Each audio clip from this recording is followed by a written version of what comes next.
Sebenarnya sosok pemimpin perempuan di mata seorang Yeni Wahid itu seperti apa? Silakan Mbak Yeni. Terima kasih.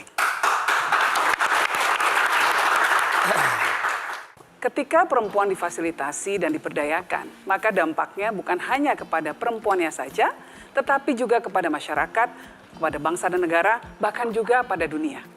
Saya ingin mengambil contoh sebuah negara yang baru saya kunjungi, yaitu Jepang.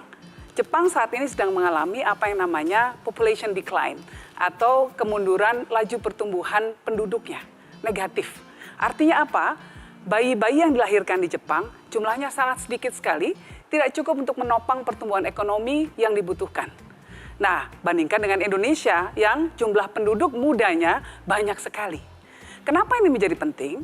Penting karena kalau ingin pertumbuhan sebuah negara, pertumbuhan ekonomi sebuah negara itu melesat jauh, maka makin banyak penduduk usia produktif, makin bagus.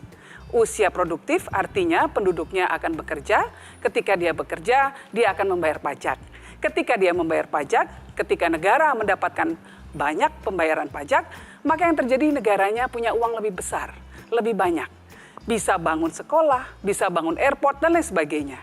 Tapi ketika penduduk sebuah negara menua, seperti terjadi di Jepang atau di Singapura, yang terjadi lebih banyak penduduk usia pensiun. Nah, ketika pensiun sudah tidak bekerja, tidak bayar pajak, tapi justru harus mendapatkan uang dari negara. Nah, kenapa ini bisa terjadi di negara-negara tersebut? Ini terjadi karena perempuannya merasa tidak difasilitasi. Mereka merasa harus memilih, harus menjadi ibu atau bekerja. Perempuannya tidak seperti di Indonesia. Kalau di Indonesia, banyak ruang-ruang di mana perempuan bisa melakukan fungsi ganda sebagai seorang ibu, tapi juga bisa aktif berada di luar rumah. Nah, di negara seperti Jepang dan Singapura tidak seperti itu.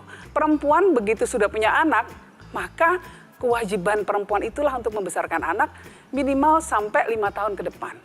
Ketika misalnya perempuan ini bekerja di kantor, dia harus berhenti dulu. Kemudian mulai lagi 5 tahun ke depan, sudah ketinggalan dengan rekan-rekan sejawatnya. Nah, saya sungguh berharap bahwa makin banyak lahir pemimpin-pemimpin perempuan yang menyadari ini. Kemudian membuat terobosan-terobosan baru, di mana negara kita justru lebih memfasilitasi perempuan agar bisa maju. Ketika banyak pemimpin-pemimpin perempuan dalam berbagai level, ya, maka makin banyak kebijakan yang punya dampak terhadap perempuan. Contoh paling gampang, misalnya soal akses terhadap ibu menyusui, ruang laktasi di ruang-ruang publik. Kalau tidak ada aktivis perempuan, mungkin bapak-bapak nggak paham kebutuhan ini. Nah, padahal ketika ibu menyusui anaknya, anak itu akan tumbuh berkembang, menjadi anak yang lebih pintar, lebih kuat secara mental dan emosional karena ada bonding dengan orang tua, lebih sehat juga. Jadi kepemimpinan perempuan punya dampak, bukan cuma ke perempuannya, tapi juga ke seluruh anggota masyarakat. Jelajahi cara baru mendapatkan informasi. Download Metro TV Extend sekarang.